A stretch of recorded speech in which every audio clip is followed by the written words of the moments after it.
Bang, kenapa layar pada proyek di aplikasi KineMaster milik saya kok cuma sedikit, nggak bisa banyak ya? Kira-kira kenapa? Oh, begitu. Ini dia cara memperbanyak atau membuat unlimited layar di aplikasi KineMaster. Caranya gampang, begini caranya.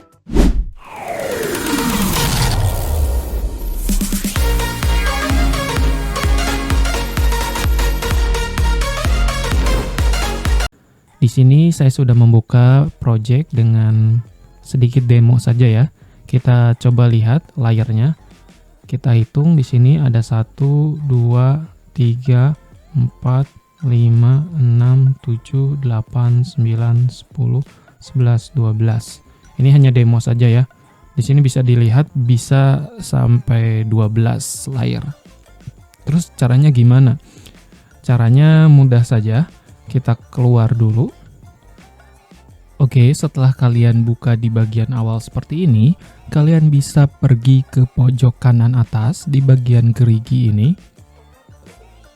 Kemudian kalian bisa cek dahulu di device performance di bagian atas.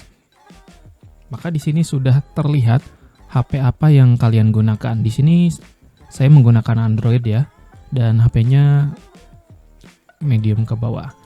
Nah, dan ternyata di sini HP-nya maksimumnya itu 1080p.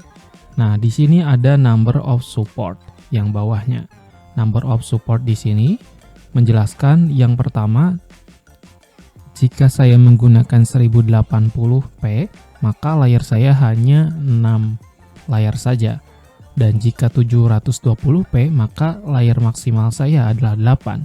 Dan yang terakhir, jika video yang saya edit di 540p, maka layar maksimal adalah 8 layar.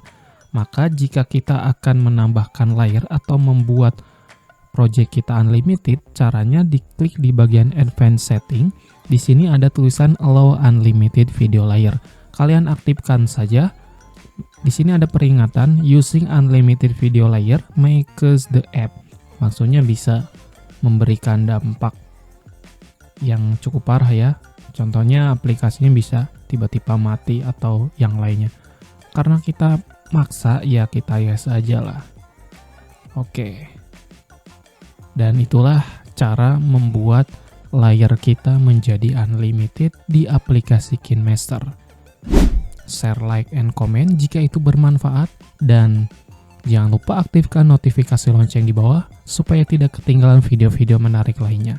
Hanya di channel Power Editor. See you in the next video.